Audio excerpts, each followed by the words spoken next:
Boa noite, amada igreja. Vamos abrir nossas Bíblias em Marcos, capítulo 4. Hoje leremos o final do capítulo.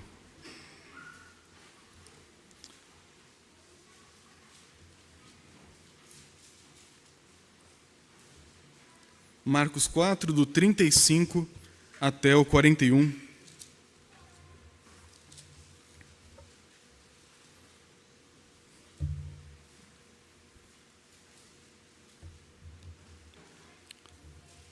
O texto nos diz o seguinte: Naquele dia, sendo já tarde, disse-lhes Jesus: Passemos para outra margem. E eles, despedindo a multidão, o levaram, assim como estava no barco, e outros barcos o seguiam. Ora, levantou-se grande temporal de vento, e as ondas se arremessavam contra o barco, de modo que o mesmo já estava a encher-se de água. E Jesus estava na popa, dormindo sobre o travesseiro. E eles o despertaram e lhe disseram: Mestre, não te importa que pereçamos? E ele, despertando, repreendeu o vento e disse ao mar: Acalma-te, emudece. O vento se aquietou e fez-se grande bonança. Então lhes disse: Por que sois assim tímidos? Como é que não tendes fé? E eles, possuídos de grande temor, diziam uns aos outros: Quem é este que até o vento e o mar lhe obedecem? Vamos orar mais uma vez. Senhor, como a sua palavra é preciosa, como a tua palavra é poderosa e transforma o mundo, transforma a nossa vida. Te peço, Senhor, nós pedimos nesse momento que a tua palavra transforme nossa vida, que o teu poder seja aplicado em nós, que o teu Espírito habite em nós e nos enche e nos transforme de acordo com a tua vontade. É o que pedimos em nome de Jesus. Amém. Meus irmãos, esta é uma passagem, assim como outras de todos os evangelhos, que talvez você já tenha uma certa familiaridade. E é sempre um certo desafio pregar em textos bem conhecidos. Mas é por vezes um texto bem conhecido que a gente esquece de coisas tão importantes e tão belas da palavra de Deus. Esse texto, meus irmãos, ele fala sobre um episódio caótico. Um episódio no qual o próprio Deus está dormindo e parece que tudo está fora de controle. E situações assim acontecem desde que o mundo é mundo, infelizmente e felizmente, por sinal. Nesse último mês, nós temos visto e acompanhado, até então, porque ainda não acabou, a tragédia no Rio Grande do Sul. Uma tragédia talvez sem comparação na história da região, talvez do próprio país com relação a enchentes. Uma tragédia que, por conta das mídias, trouxe uma grande comoção nacional e até internacional. E uma tragédia que afetou não somente ímpios, mas cristãos também. Igrejas foram alagadas, perderam tudo que tinham.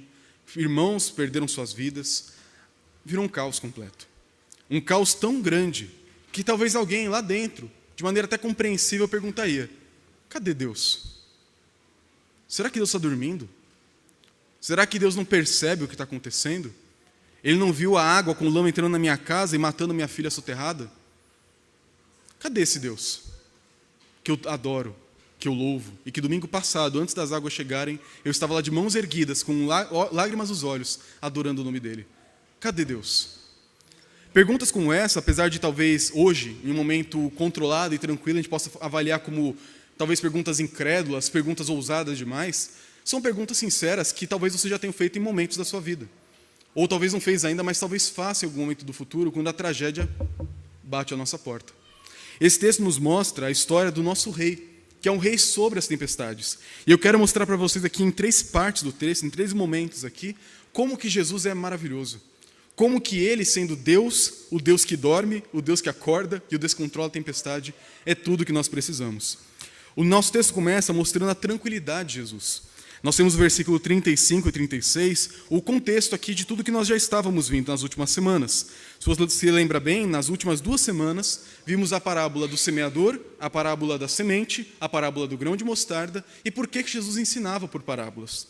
O nosso texto começa dizendo: naquele dia, ou seja, naquele mesmo dia em que Jesus pregou e gastou o seu dia inteiro discursando para as multidões e educando seus discípulos em particular. Naquele mesmo dia, um dia longo, cansativo, de cuidado e serviço à multidão que o seguia, sendo já tarde, ou seja, Jesus trabalhou até o final do dia. Naquele dia, ele falou para os seus discípulos: passemos para outra margem. Vamos ter um momento a sós, um momento de descanso. Vamos entrar no barco e vamos para outra região. Veremos na semana que vem para onde ele foi. Mas vamos para outro lugar. Precisamos de tempo para nós, para descansar. Eu não sei se vocês sabem disso, talvez alguns de vocês trabalhem com trabalhos manuais e pesados. Carregar coisa, construir coisas, demanda muito esforço e é muito cansativo. Mas saiba que pregar, ensinar também é muito cansativo. Os professores aqui sabem disso. Dar uma aula é cansativo até certo ponto. Agora imagina você dar uma aula para milhares de pessoas, ou você pregar para milhares de pessoas sem microfone, durante um dia inteiro, de pé, com o sol na cabeça, e com gente fazendo pergunta, e aquela muvuca, e toda a dificuldade própria da multidão. Aquilo é extremamente cansativo. Eu não sei se vocês sabem, mas acaba o culto aqui, eu chego em casa, eu estou acabado. Segunda-feira até meio-dia eu ainda estou acordando, aí a vida segue a partir do meio-dia. Porque pregar é cansativo. Ensinar, pregar, verbalizar, se comunicar de maneira audível, não só falar, mas falar com entonação, com intencionalidade, é algo extremamente cansativo. Eu digo para a Maísa que pregar, para mim, é muito parecido com atuação. Não que isso aqui seja uma mentira, mas é muito parecido com o papel de um ator. Porque não é só falar a informação. A gente tem que falar, tem o tom de voz, tem a gesticulação, tem todo o ambiente, todo o cenário, para que esse ambiente se torne o mais efetivo, humanamente falando, possível. Então Jesus, depois de gastar um dia inteiro de ensino e cuidar da multidão, ele quer um tempo para descansar. Completamente razoável. E entrando no barco, a gente fica sabendo logo em seguida que Jesus foi dormir. E na medida em que eles estavam se afastando da praia, o texto nos diz também que depois de despedir a multidão, o levaram assim como estava no barco e outros barcos o seguiam. Essa multidão não tinha jeito mesmo. Elas viam Jesus cansado, exausto, entrando no barco para dormir, talvez já se enrolando ali no seu cobertor, no canto do barco, e a multidão pega o barquinho e vai atrás, tentam acompanhar, mas eles não conseguem. Graças a Jesus, para a sorte de Jesus, isso não acontece. Então, eles começam a se afastar da praia. E na medida que estão no Mar da Galileia, que é um grande lago naquela região, eles agora começam a encontrar uma situação terrível. E é nessa situação que nós vamos encontrar a tranquilidade de Jesus. O versículo 37 nos diz o seguinte: Ora, levantou-se grande temporal de vento, e as ondas se arremessavam contra o barco, de modo que o mesmo já estava a encher-se de água. O barco aqui da época, até foram encontrados alguns barcos na Galileia da mesma época da história de Jesus, não eram grandes embarcações. Eram barcos, se você ficasse do lado deles em pé, chegaria mais ou menos aqui. Não é um barco muito grande, é um bote de pesca. Talvez era um pouquinho mais largo, um pouco mais comprido, para acomodar um grupo de 12, 13 pessoas, mas não era uma grande embarcação, com uma grande estrutura, com boias salva-vidas. Era um barco muito rudimentar. E nesse barco, no fundo dele, nós tínhamos uma parte um pouquinho mais alta e protegida, que era onde ficava o piloto do navio, o capitão do navio.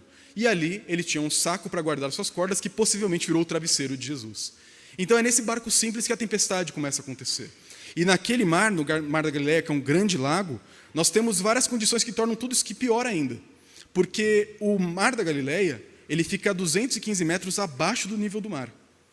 Ele é cercado de montanhas, ou seja, quando o vento vem, ele desce arrastando e removendo tudo que tem no caminho. As tempestades naquela região são conhecidas até hoje como tempestades terríveis. E para piorar, estava de noite e o lago era muito fundo. Não era o tipo de lago que se você caísse você poderia nadar até a borda. Caiu, acabou. Os judeus nunca foram conhecidos na antiguidade por saber nadar muito bem. Quem sabia nadar e lidar com o mar eram os fenícios, mais para o norte. Mas os judeus não sabiam lidar bem com a água. Eles não tinham escolinhas de natação em Jerusalém. Você, no máximo, aprenderia a nadar se fosse um pescador, mas mesmo assim, numa tempestade, isso não ajuda muito. Então, diante de uma tempestade tão grande, que podia ter ondas de até 3 metros de altura, para um barquinho desse tamanho, é realmente o fim do mundo. Agora, imagine você, no meio de uma tempestade, num breu completo, com ondas jogando água na sua cara, chacoalhando o barco para lá e para cá, quase jogando os discípulos no meio do mar ali, do Mar da Galileia, e nessa situação caótica, terrível, o fim do mundo para eles, Jesus está dormindo.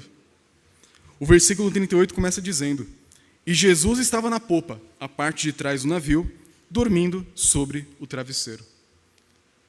Estranho, né? Como que alguém consegue dormir numa situação como essa? Só para você entender o nível de exaustão de Jesus. Ele realmente gastou cada minuto da sua vida servindo e dando o seu ministério. Ele não estava fingindo que dormia. Ele não tinha um sono muito pesado, como se fosse algo para te brincar. Ele estava completamente exausto. Então, mesmo com água batendo nele, com tudo acontecendo nele, ele era humano, igual a gente. Ele não acordava. Ele continuava dormindo de tão exausto que estava. E aí eu te pergunto, como que alguém pode dormir em uma situação como essa? Como que alguém pode descansar no meio do fim do mundo? O que Jesus fez aqui. Para piorar a situação, é importante você entender o que o mar representava. Nós temos alguns textos durante a liturgia que falavam sobre as águas como algo terrível. E para um judeu, além de eles não saberem lidar bem com a água, no mundo daquela época, no mundo cultural, o mar, o oceano, era visto como algo terrível. Não era aquele lugar que você ia para a praia curtir com a família. O mar era o lugar do desconhecido. Lembra aquelas histórias que a gente ouve na escola, de que na Idade Média pensavam que tinham monstros marinhos, que tinham o fim do mundo e você caía depois? Mitos como esse já existiam desde a antiguidade. Histórias assim surgiam porque não havia um mapeamento dos oceanos. Não havia toda a tecnologia que nós temos hoje. E além disso, em todas as religiões dos povos vizinhos de Jerusalém, os povos acreditavam que o mar era onde o mal habitava. Isso é tão forte que até na Bíblia isso acontece. Não sei se você já reparou. Alguém aqui já leu Daniel? O profeta Daniel? Ele fala de várias bestas terríveis. E de onde que elas surgem? Do mar. Quando você chega lá em Apocalipse 13 e aparece a besta que emerge do mar com a sua marca terrível, que todo mundo quer saber o que é. De onde que ela levanta? Do mar. É sempre do mar que vem o mal.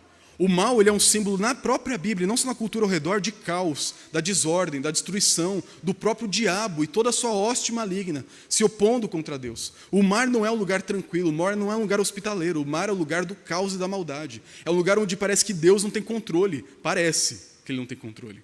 O mar é esse lugar. E nesse mar que tudo está acontecendo, os discípulos que não eram isentos do seu contexto cultural e religioso, eles não iam pensar que aquilo ali era simplesmente uma tempestade que logo passaria. É o fim. Se Pedro, um pescador, caísse na água ali, ele se afogaria certamente. Tanto que em outro momento que veremos mais para frente, isso acontece. E quando ele está afogando, ele não tenta nadar. Ele estica a mão e grita, Jesus me salva. Porque mesmo o mais exímio dos pescadores não tinha como escapar das águas terríveis daquela época. Então, naquele momento de fim de mundo, do caos, onde parece que o mal está vencendo, Jesus dorme. E isso é interessante, porque nos faz lembrar de um outro personagem da Bíblia que também dormia no meio da tempestade. Lembram quem é esse personagem? Um tal de Jonas. Jonas, que a gente sempre conta a história dele, que Jonas desobedeceu, fugiu, não queria pregar o evangelho lá em Nínive, queria fugir para Tarsis, se escondeu no fundo do navio e dormia pesado. A tempestade caindo, os marinheiros desesperados jogando tudo no mar para tentar salvar e nada resolvia, até que chegam lá no fundo, acordam Jonas, e lá ele acorda e lançam sorte e descobrem que ele era o culpado. É um contraste proposital aqui. Não é à toa que os dois dormem num barco no meio de uma tempestade. Não é uma coisa fácil de acontecer. Quando esses paralelos acontecem, alguma coisa tem ali. E quando a gente olha para a história dos dois, a gente percebe vários contrastes na história. Jonas estava em desobediência. Jonas tentava dormir no fundo do barco para tentar de alguma forma calar a voz de Deus e parar de ter que se conscientizar daquele seu grande dever de pregar o evangelho em Nínive e se esconder e ficar na própria missão particular dele de se proteger. Jonas queria, na sua desobediência, calar Deus e o mundo para viver na sua própria ilusão de segurança, na sua própria mente, na sua própria desculpa esfarrapada do que ele estava criando para ele mesmo, para poder fugir da missão que ele tinha. Jesus não. Jesus dorme pesado justamente porque ele obedece. Justamente porque ele gasta cada segundo da sua vida servindo e pregando o evangelho, coisa que Jonas não queria fazer. E Jesus dorme não porque ele quer calar a voz do Senhor, mas porque ele é obediente àquela voz. E porque ele confia que aquele Deus que está enviando e comissionando ele vai o levar a bom termo, ele pode dormir no meio da tempestade. Além disso, o Jonas tem que ser lançado para fora do barco para que quem esteja lá dentro fosse salvo. Tanto que depois eles voltam para Jerusalém e oferecem sacrifícios. No caso de Jesus se jogar ele para fora do barco, aí que a condenação é certa. A presença de Jesus dentro do barco é o que garantia àqueles homens a vida, a salvação e a esperança. Além do mais, aquele que parou a tempestade na época de Jonas é o mesmo que está dormindo agora no barco no meio da tempestade. Jesus é diferente de Jonas. Ele é muito maior, muito melhor do que Jonas. Jesus conseguia descansar naquele momento porque ele tinha plena confiança no Deus que o enviou. Ele sabia muito bem que a missão que foi dada para ele, de dar a sua vida em resgate de muitos, como ele mesmo vai falar, que não veio para ser servido, mas para servir e dar a sua vida em resgate de muitos, é a missão dele. E por estar cumprindo essa missão fielmente, gastando tudo que tem, ele sabia, eu posso dormir, eu posso acordar, em paz eu me deito e me levanto, porque o Senhor me sustenta. Eu tenho uma missão, eu tenho um propósito, ele não vai acabar aqui, eu posso descansar mesmo no meio do caos. Essa confiança de Jesus, essa segurança que ele tem em harmonia, em sintonização com o coração do próprio Pai, é o que faz ele descansar naquele momento e dormir no meio da tempestade. E isso nos mostra algo interessante, porque quando olhamos para essa primeira parte, Jesus dormindo, a gente pode agora ficar tentado da reação dos discípulos, que veremos agora em seguida. O texto continua dizendo, no restante do versículo 38, e Jesus estava na popa, dormindo sobre o travesseiro, E então, eles o despertaram e lhe disseram, não com uma voz muito tranquila: Mestre, não te importa que pereçamos? Imagina se acordar desse jeito. Tem gente que, se você acordar no susto, acaba com o dia da pessoa. Mas Jesus, acabado, de sono, de cansaço, de exaustão, os discípulos vêm lá, ele acorda com aqueles homens de olhos esbugalhados, encharcados, desesperados no meio do escuro da noite, e chacoalhando ele: Mestre, você não se importa com a gente? Tudo isso aqui foi em vão? Você vai ficar dormindo enquanto a gente morre? É isso? Não é uma pergunta inocente, não é uma pergunta polida. Mestre, por acaso, na sua soberania, de alguma forma? Não, é desespero, é medo. Naquele momento, quando a dor, o sofrimento e a angústia aparecem diante dos discípulos, o medo de morrer no meio da escuridão e do mar e nunca serem encontrados por suas famílias, toma tão forte o coração daqueles homens que deturpa a visão. Eu não sei quantos de vocês já passaram por isso, é uma experiência muito comum da vida humana, que é o sofrimento, o luto, tragédias naturais, descoberta de uma enfermidade, um procedimento médico que tem um resultado que a gente não deseja, uma notícia ruim com relação ao nosso trabalho, uma crise familiar. Coisas terríveis acontecem. E muitas vezes, quando essas coisas acontecem, a gente tem uma reação semelhante. Porque a dor, o sofrimento, a angústia atrapalha a nossa visão. Sabe quando você está com o olho tão cheio de lágrimas que você não consegue nem enxergar direito? Fica tudo embaçado? A dor e o sofrimento fazem isso com a gente com olhos nítidos. Nós começamos a olhar para o mundo através dos olhos da dor. Nós olhamos para aquele mundo que até ontem eu confiava que Deus ia cuidar de tudo, e agora começo a duvidar disso. Nesse momento, os discípulos que até então estavam próximos, pedindo a explicação das parábolas, crescendo em conhecimento, vendo milagres acontecendo, tudo ótimo. Começa a vir a tempestade, aquela convicção do chamado, do poder, da glória do Messias, vai embora junto com a água que eles tentaram jogar para fora do barco. Basta vir angústia, que a nossa visão da realidade fica deturpada. E não ter percepção disso leva muitos cristãos ao desespero. Nós precisamos aprender, meus irmãos, a passar pelo sofrimento de forma cristã. Nós não podemos pensar que o cristão não passa por sofrimento. Tem algumas igrejas que pregam isso por aí. Pare de sofrer, venha para Jesus. Você vai sofrer com Jesus ou sem Jesus, só que com Jesus é muito melhor. Porque esse mundo está quebrado pelo pecado, o sofrimento é inevitável até que Jesus transforme toda essa realidade. Todos nós vamos passar por tribulações, mas nós temos que ter confiança em Cristo que venceu o mundo. Jesus, ele não é apenas aquela boia salva-vidas no momento de tribulação, ele é para cada momento da nossa vida. Mas quando a gente tem os nossos olhos deturpados pelo sofrimento e angústia, a gente olha para aquele Deus que sempre foi presente, sempre foi suficiente, aquele que sempre foi o meu bom pastor e nada me faltará, e agora parece que falta. Não é porque ele mudou, é porque nós mudamos. É porque nós não enxergamos ele como ele de fato é. Porque os nossos olhos foram cegados, pervertidos, corrompidos pela dor, a amargura e o sofrimento. Que mais para o final do texto, veremos também tem a falta de fé. O sofrimento, meus irmãos, é inevitável. Mas passar por ele de forma cristã, de forma que agrada o Senhor, é outra coisa. Um cristão que quer amadurecer na escola do sofrimento, e a gente falou um pouquinho disso ontem na reunião de oração, deve ser alguém que ao passar por ali, não pensa que é descontrole do Senhor. Como os discípulos pensaram: Mestre, não te importa que morramos? O cristão sabe que a minha vida estão nas mãos de Deus, que as mãos dele dirigem o meu destino, e acasos para mim não haverá. Acabamos de cantar isso, mas quando sofremos, esquecemos. Um cristão que está amadurecendo no sofrimento, ele vai aprender: o que eu estou passando não é por acaso, não é porque Deus dormiu no volante, porque ele perdeu o controle da situação. Eu conheço o caráter dele, e o caráter de Deus não muda. A minha reação diante da vida muda. Nós somos mutáveis, Deus não muda. O nosso Deus, que sempre foi o bom pastor, ele sempre será. A questão é que quando nós estamos no vale refrescante com águas e grama tranquila, ele é o bom pastor. Mas e quando passamos pelo vale da sombra da morte? Ele continua sendo o mesmo. As circunstâncias que mudaram. Só que às vezes a gente não entende isso. E a gente quer aquela paz do monte verdejante no vale da sombra da morte. E quando não tem, culpamos quem? O pastor. O sofrimento faz isso com a gente.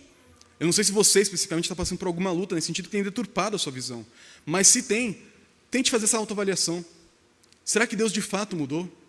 O Deus que criou o mundo, o Deus que fez tudo, o Deus que enviou o próprio Filho para morrer por você, será que ele mudaria diante do seu sofrimento? Ou será que a nossa visão do que está acontecendo não está tão apurada?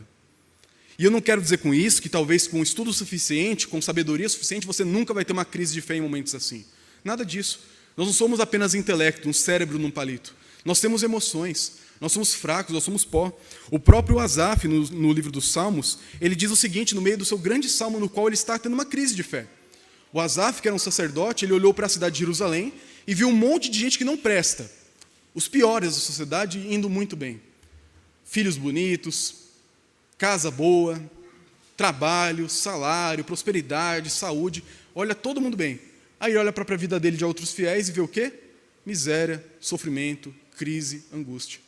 E no Salmo 73 ele começa a falar, olha, eu comecei a avaliar a situação dos ímpios e vou te falar, eu não entendo. E aquilo vai subindo como quase que uma raiva dentro dele, uma indignação dentro dele, até que certo momento ele fala assim, olha, se eu só pensasse em falar o que está passando pelo meu coração, eu teria traído toda a minha fé. Eu cheguei no ponto de duvidar da bondade de Deus.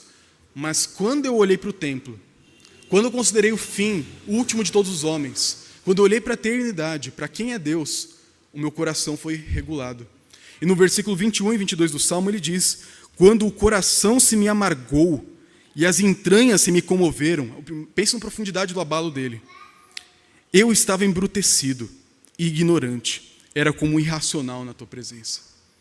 O Asaf, um homem de Deus, um sacerdote, passou por um momento desse. E ele reconhece, a dor, a angústia pervertem. Você age como um irracional, como um bicho. Sabe aquele animal que quando está machucado você consegue lamber as próprias feridas? Você tenta tratar e cuidar dele, ele até rosna para você e te ataca, porque pensa que você vai ferir ainda mais? O homem é assim, o ser humano também é assim. Nós não somos animais como os demais, mas nós temos reações às vezes que parecem de bicho. E o nosso Deus cuida de bicho que nem a gente. Ele cuida desse animal selvagem que há no nosso interior. E Asaf foi tratado por isso, porque ele olhou para uma perspectiva correta. Ele olhou para a eternidade, ele olhou para o templo, para a realidade de quem é Deus. E na hora que ele conheceu melhor quem é Deus, ele entendeu que aquela prosperidade dos ímpios e o sofrimento dos justos é só aparente, é só agora. Que ainda que os ímpios tenham muitas coisas aqui agora e não passem por crises, tenham casas altas que as águas não alcançam, no fim, eles vão escorregar e vão cair em lugares sombrios. Mas aqueles que hoje passam por sofrimentos, tem alguém que segura pela mão direita durante toda a vida e recebe a gente na glória. O justo pode passar por sofrimento, mas a perspectiva correta nos salva dessa situação, nos redime do sofrimento, nos dá uma perspectiva nova, que faz a gente ter uma reação diferente da dos discípulos, que é, mestre, você esqueceu de mim? Deus, você me abandonou? Deus, você não me ama? E mesmo quando a gente pergunta isso, mesmo quando a gente fala palavras tão duras contra o Senhor, ainda assim Ele nos escuta. Olha a reação de Jesus, versículo 39. E ele, despertando, repreendeu o vento e disse ao mar, acalma-te e emudece. O vento se aquietou e fez-se grande bonança. A gente já vai trabalhar essas palavras de Cristo, mas perceba, eles fizeram uma oração, você pode tratar assim, falaram com o próprio Cristo, com falta de fé, acusando Ele de não se importar com eles, negando tudo aquilo que Ele fez e falou até agora, por causa da situação presente. Qual seria a sua reação se alguém que você ama muito te tratasse desse jeito? No momento da crise, falasse, você não me ama? Qual que é o seu problema? Você não cuida de mim? Até aqui, tudo as mil maravilhas, mas veio uma crise, agora você me trata desse jeito? A nossa reação é o quê? Na mesma moeda. Ah, você também não entende nada, pelo amor de Deus, o mundo gira em torno de você, e a briga corre solta. O que Jesus faz? Ele ouve, Ele atende e Ele cuida. Mesmo quando fazemos orações sujas diante de Jesus. E é um assunto que a gente tem um pouco de receio de falar. Mas, sabe quando a gente vai orar em público? Aqui na igreja mesmo a gente tem esse costume. Eu não sei se é o seu costume, mas pedem para você orar no culto. Eu não estou falando que ninguém aqui que orou durante o culto fez isso, tá? Não é essa a ideia. Mas a gente tem aquela tendência de, agora eu vou orar na igreja. Ó Pai, bondoso, santíssimo, altíssimo, grandioso, supremo, inefável. E começa a usar adjetivos que a gente não usa no dia a dia. Fala em Deus com um linguajar que a gente não usa no dia a dia. É uma hipocrisia que Jesus condena. A gente não tem que falar de uma forma elegante, pomposa, como se nós falássemos com Deus dessa forma no dia a dia. Também não é falar com Deus sem respeito. Mas é estranho quando nós tratamos de uma maneira tão polida, como se só essa estética de oração fosse aceita pelo Senhor. Uma oração feia, suja, uma oração cheia de problemas também é ouvida pelo Senhor. Jesus, naquele momento, atendeu um pedido de homens sem fé. E às vezes você está passando por uma crise, uma dor tão grande, e você pode até pensar, o pastor falou que a dor deturpa a minha visão, que eu estou enxergando tudo errado, eu tenho que me forçar. Mas Deus quer saber, eu não estou entendendo mais nada, eu estou cansado, problema do pastor, eu não quero saber o que ele falou, eu estou doendo e eu não estou entendendo mais nada. Me ajuda. ainda assim, Deus ouve. Porque Ele é bom e a misericórdia dEle dura para sempre. Diferente da nossa, que acaba rapidinho no primeiro desaforo, na primeira resposta mal criada, o nosso Deus é longânimo. Ele ouve o desaforo dos seus filhos. E Ele sabe lidar com a gente. Por isso, entenda o seguinte, o sofrimento não é desculpa para ser mal educado com Deus. A ter falta de fé. Falta de fé ainda continua sendo errada. Mas mesmo isso não impede o seu pai de cuidar de você. Mesmo quando você não entende que a mão que está cuidando de você, que você pensa que está te ferindo, é a mão que está cuidando de você, Ele ainda assim cuida. Quando um filho é levado para tomar uma vacina no postinho de saúde, chora como se estivesse matando ele, os pais ainda assim levam. Mesmo que o filho pense que o pai está sendo um inimigo naquela hora, leva do mesmo jeito. Os pais, quando fazem coisas difíceis pelos seus filhos, não estão errando, ainda que o filho enxergue assim, porque isso é o amor. E o amor de Deus muitas vezes é duro. Por isso que tem horas que a gente vai falar, Deus, parece que o Senhor está dormindo. E vai ser verdade na nossa perspectiva. O Salmo 44 diz o seguinte, desperta, porque dorme, Senhor. Desperta, não nos rejeites para sempre. A Escritura mesmo coloca falas ousadas assim na boca dos salmistas. E nós não podemos querer ser melhor do que Davi, melhor do que Asaf. Nós podemos ser sinceros diante do Senhor e falar, Deus, eu não estou entendendo nada. Eu acho que o Senhor esqueceu de mim. Eu acho que o seu amor não é suficiente para lidar com a minha crise. Eu até sei que é, porque eu ouvi que é. Mas eu não acredito tanto nisso não. Está difícil de experimentar isso e confiar nisso de verdade, Deus. Me ajuda mesmo assim. E Deus continua bom. Ele continua ouvindo e continua cuidando dos seus discípulos. Por isso, quando parece que Deus dorme, ainda assim procure Ele. Quando você olhar para o mundo desmoronando e parece que nada faz sentido, ainda assim se apegue a Ele. Quando você tiver que gritar nas suas orações, Deus, acorda, me ajuda. Ainda assim, Ele continua presente, mesmo que você não entenda o que Ele está fazendo. Porque o nosso Deus ele não tem que dar satisfação para ninguém. Eu não sei se você sabe disso. Ele não tem que explicar tudo o que Ele faz, porque Ele faz o que faz. O que a gente sabe é o que Ele revela na Escritura. E o que Ele revela na Escritura é que Ele nos ama e nunca vai deixar de nos amar. Que se um dia Ele nos salvou, Ele nunca vai largar a nossa mão. Mesmo no vale verdejante ou no vale da sombra da morte. Em ambos lugares Ele sempre vai estar conosco. Por isso, diante do sofrimento, diante da angústia, lembre disso. Temos um Deus que não muda. Ele cuida da gente. E além disso, o texto vai nos mostrar, com a reação de Jesus, o poder dele, o poder das suas palavras. Porque naquele momento, Jesus desperta e repreende o vento e o mar, dizendo, acalma-te, e emudece. E imediatamente o vento se aquietou e fez-se grande bonança. Eu não sei você, mas imagina isso acontecendo. Imagina você no barco, o barco chacoalhando, é onda para lá, onda para cá, onda, água na sua orelha, você não escuta nada, leva um surdão da onda, aquele desespero, o caos, as trevas, os raios, tudo acontecendo, e do nada, para. Não é que foi diminuindo, parou. O céu abriu, as águas pararam, o vento parou de soprar, parou. Tão quieto como esse momento, tirando o ventilador. Talvez uma ondinha batendo no casco do navio. É assustador o poder de Jesus. A reação dos discípulos mostra isso. O versículo 41 diz, e eles possuídos de grande temor. Literalmente no grego e eles amedrontados com grande medo. É 3 vezes redundante o negócio, de tão assustados que eles ficaram com aquilo que aconteceu.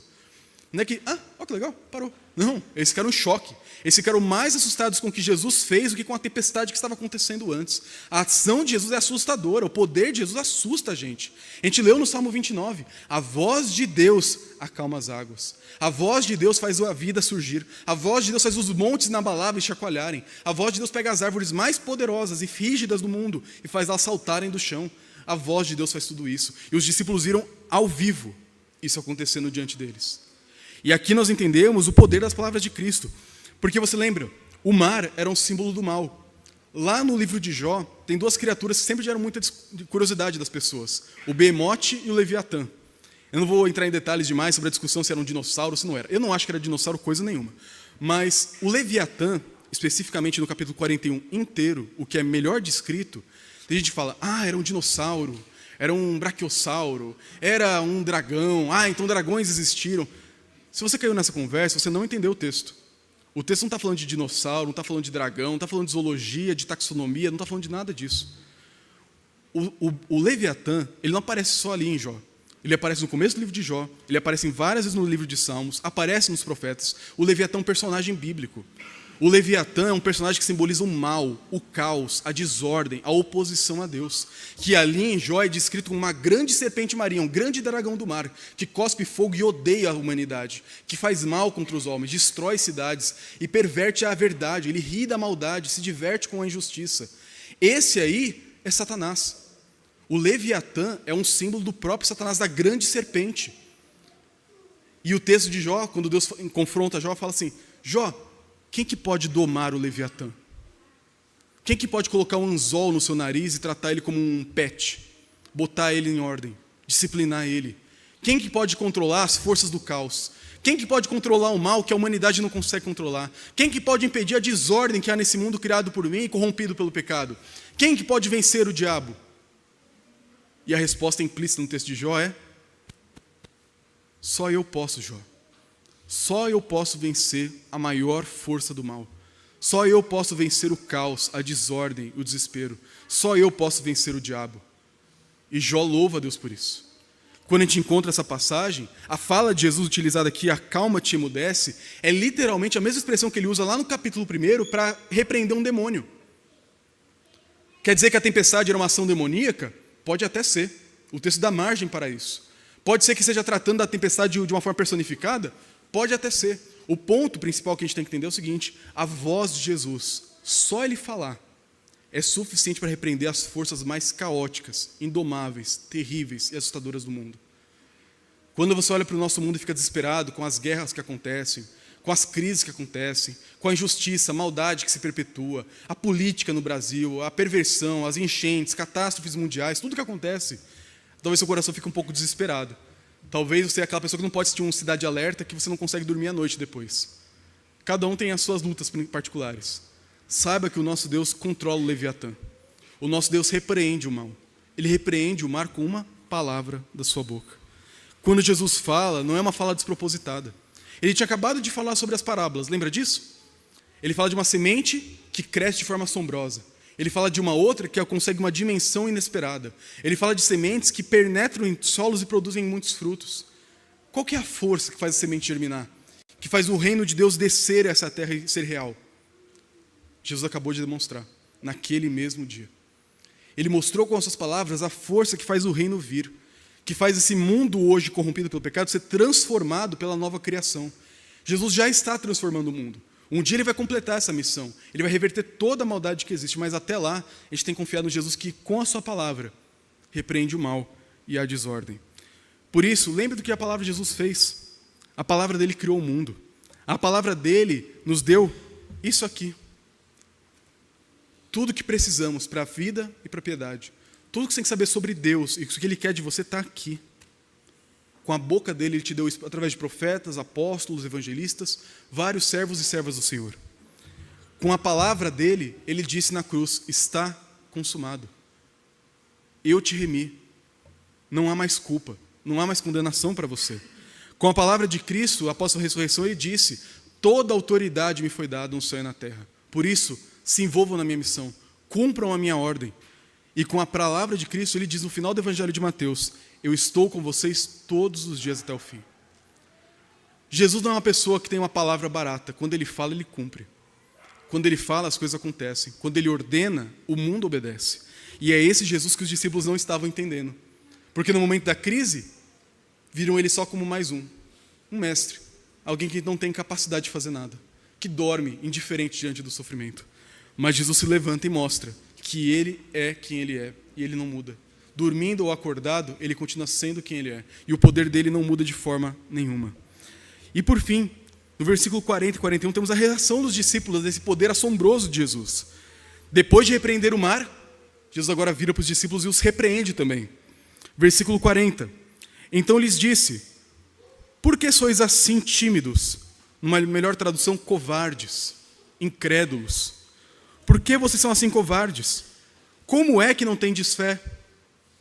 Essa não é uma frase num tom carinhoso, uma frase dura de Jesus. Jesus, ao mesmo tempo que ele é bondoso e fala: vinde a mim, ele acolhe, ele perdoa, ele também é duro com seus discípulos. É um pai dando bronca nos seus filhos, nos seus discípulos ali. Ele diz: por que vocês são assim tímidos? Como é que vocês ainda não têm fé? Talvez a gente fosse estender o discurso. Vocês não lembram do que eu acabei de ensinar o dia inteiro para vocês? De como eu vou trazer um novo reino para esse mundo? Será que você não lembra o que aconteceu semana passada, quando eu curei pessoas, libertei cativos de Satanás, quando eu amarrei o valente, quando eu escolhi 12 para serem meus seguidores e fundadores do reino aqui na terra? Será que vocês não lembram quando eu fui batizado no Rio Jordão e o Pai disse que eu sou o Filho amado e o Espírito Santo desceu sobre mim em sua plenitude, me fazendo o Messias de Israel? Será que vocês não lembram de tudo isso? Tudo entrou por aqui, saiu por aqui. Lembra das parábolas? A palavra que o passarinho leva embora, que não germina. Os discípulos não estavam entendendo ainda. E Jesus chama eles. Vocês ainda não entenderam quem eu sou? Depois de tudo isso, ainda não desenvolveram confiança em mim? E essa dureza paternal e amorosa ainda que dura de Jesus, é importante nós lembrarmos também. Existe um desequilíbrio muito comum no cristianismo. Nós sempre tendemos a ir para os extremos. Ou a gente fala demais da graça, ou fala demais da justiça. Quando a gente lê a Escritura, a gente encontra o equilíbrio. Na Escritura temos Jesus da graça e da justiça. O Jesus que consola, não esmaga a cana quebrada, não apaga a torcida que fumega, e ao mesmo tempo Jesus que repreende e chama os discípulos à atenção. E talvez essa chamada de atenção sirva para você e para mim essa noite. Jesus fala para cada um de nós: por que você é tão covarde? Por que você, diante de tudo que eu sou, que a gente já passou junto, que eu já te ensinei, que você já aprendeu, que você já viu, que você já experienciou na sua própria vida, por que diante de tudo isso ainda você tem crises de fé? Por que você ainda não se entrega totalmente a mim? Pense na reação dos discípulos se fosse corrigida por essa frase, nessa mesma ocasião. Começa a tempestade. O que você acha que eles iam fazer se tivessem fé? Vendo Jesus dormindo. Se tivesse aquela fé bem robusta, ia puxar um cantinho do travesseiro e deitar ali, do lado de Jesus, e esperar a tempestade passar com ele. Se for para morrer, ele sabe. Se for para viver, ele sabe. Eu vou confiar nele. Se ele está descansando, eu posso descansar. Ah, pastor, mas quem que é deitar numa tempestade e dormir? Jesus. E ele pede, em todo o evangelho de Marcos no discipulado, que nós sejamos como ele. Não, mas é insanidade. Jesus não espera que a gente levante as mãos para o céu e espere que tudo caia do céu.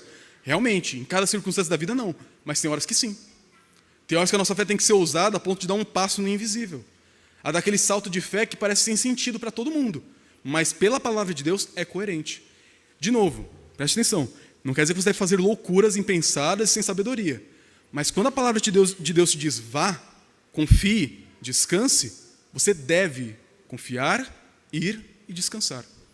Quando Jesus fala, não andem ansiosos por nada, mas entreguem tudo a Deus em oração, pegando agora o gancho de Paulo também, é para fazer isso. Não é para andar ansioso, é para entregar a Deus as suas ansiedades, porque Ele cuida de você. Quando Deus fala que é para você confiar na provisão dEle e cuidar dos necessitados e ajudar com suas contribuições financeiras na casa de Deus, é para fazer também. Quando Jesus fala que você deve doar a sua vida, no sentido de trabalho, serviço na vida um do outro aqui na igreja local, é para fazer. Ah, mas está um monte de gente chata na igreja, vai ter mais uma com você. A gente não tem desculpa. Todo mundo aqui é chato, gente. Eu sinto dizer isso para você. Todo mundo aqui é chato. Menos o Vanderlei, ele é muito legal. Mas, todo mundo aqui é chato em algum sentido, gente. Todo mundo aqui é difícil. Com tempo suficiente, todo mundo aqui vai se magoar com todo mundo, vai brigar com todo mundo. Isso vai acontecer porque somos pecadores. Mas nós temos que fazer o que Jesus manda. E Jesus acredita na igreja. É o projeto dele. Ele apostou, se a gente pode usar esse termo, não é o melhor termo, mas ele gastou, investiu a sua vida nesse plano. E você não quer investir a sua vida na igreja? Você não quer se entregar na missão dele? Fazer o que ele quer que você faça, viver o que ele quer que você viva e seguir para o caminho que ele quer que você siga? Ele deu a vida por isso. Pare de ser covarde. Siga Jesus inteiramente, custe o que custar. Tem horas que a gente tem que levar um chacoalhão de Jesus. E ele faz isso porque ama. Não porque ele quer afastar a gente. É para você ouvir uma palavra como essa e pensar realmente. Chega. A partir de agora, eu vou assumir uma postura diferente com a igreja. Vou assumir uma postura diferente com relação ao meu sustento financeiro. Vou tomar uma postura diferente com relação à minha saúde. Com relação à minha vida como cristão nesse mundo. Com relação à evangelização. Eu vou parar de ser covarde, vou começar a confiar no poder de Jesus. É isso que ele quer da gente. Por quê? Não foi apenas uma fala de Cristo que aconteceu. Também houve um ato. E depois do ato de Cristo, o versículo 41 diz: e eles, possuídos de grande temor, não responderam à pergunta de Jesus. Eles não quiseram se justificar. Falaram assim, mestre, aqui... Não teve nada disso. Diante da bronca de Jesus, eles só conseguiam ficar atônitos, impactados. e ter uma única resposta, que não é uma dúvida, é uma afirmação por meio de uma pergunta. Quem é este que até o vento e o mar lhe obedecem? Não é uma pergunta que espera uma resposta. Eles falavam entre eles, não é assim, ô Pedro, quem é esse aí? Ah, não, esse é o Jesus. Eles sabiam quem era Jesus. O ponto é, quem é o que controla as águas? Quem é o que doma o Leviatã? Quem é aquele que está acima das muitas águas? Yahvé, o nosso Deus. E quando eles veem Jesus fazendo aquilo e falar o que ele falou para eles, o que eles fazem? Quem é esse? Que com uma palavra controla tudo. Quem é Yahvé? Quem é o nosso Deus? É aquele que governa sobre as muitas águas. Isso aqui é uma profissão de fé, meus irmãos, não é uma dúvida incrédula dos discípulos. Já aprenderam a lição aqui. E diante da pessoa de Cristo, do que ele fez, do que ele fala, a reação deles é transformada. E eu quero terminar essa mensagem com algumas aplicações voltadas para o nosso papel como discípulos diante disso tudo. Eu quero que, em primeiro lugar, você entenda, Jesus sempre está presente. Mesmo que em seu ministério terreno ele durma, a gente não sabe se Jesus dorme com seu corpo glorificado. A Bíblia não fala se ele dorme ou não dorme. Mas mesmo que ele durma, onde ele estiver, no terceiro céu, no sétimo céu, onde for, ele continua sendo o mesmo. As palavras dele continuam sendo as mesmas. O Deus que não dorme nem dormita e dorme também ao mesmo tempo, é estranho esse paradoxo da Escritura, ele continua no controle. Por isso, quando o caos se levantar, quando o Leviatã rugir e tudo parece estar fora de controle, parece que Deus dormiu e perdeu o controle, lembre, ainda que meu Jesus seja de olhos fechados, ele não perdeu o controle de nada. Nem quando ele esteve 3 dias de olhos fechados na sepultura, ele perdeu o controle. Imagina numa breve soneca num barco. Imagina ele agora, ressurreto, glorioso, com o corpo transformado. Jesus é o mesmo, ontem, hoje e sempre. Ele sempre vai cuidar da gente. Ele sempre vai se preocupar com você. Ele sempre vai ouvir sua oração quando é feita com fé, ou até mesmo quando não tem muita fé assim. Mas se você fizer a ele com confiança que ele vai te ouvir. Não esqueça disso. Jesus não muda. Se entregue a ele. Confie nele. Além disso, também olhe para a metade da história. Perceba o poder de Jesus. Qual que é a tempestade que nós vivemos? Naquela época era literalmente uma tempestade que estavam passando. Hoje que tempestade nós vivemos como igreja? Temos crises políticas, temos crises ideológicas por aí, ideologia de gênero, perseguição religiosa, um monte de coisa. Jesus continua acima das águas. Nada vai frustrar os planos dele. Lembra da palavra de Cristo em Mateus 16? As portas do inferno não prevalecerão contra a igreja. E aí eu sempre pergunto, porta é o quê? Instrumento de ataque ou defesa? Defesa. Ninguém ataca com porta. A igreja que vai atacar.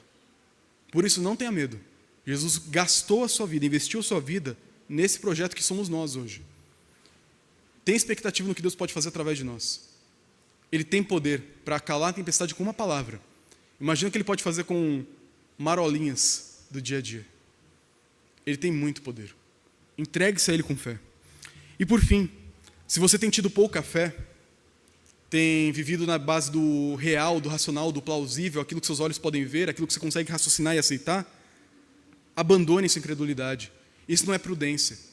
Prudência é reagir de maneira coerente às informações que você tem. Isso é prudência. Tem aqui uma informação que você não tinha antes, talvez. Temos um Deus que não muda e cuida de tudo. Ser prudente diante dessa revelação da palavra é levar isso em consideração também. Quando você receber um diagnóstico terrível e irreversível, você tem um Deus que muda diagnósticos. Quando você recebe uma notícia ruim e parece que é o fim, você também tem um Deus que pode mudar isso. Quando você pensa que está tudo bem e de repente tudo desaba, mesmo que não melhore, você tem um Deus que mesmo quando nada melhora, continua com você.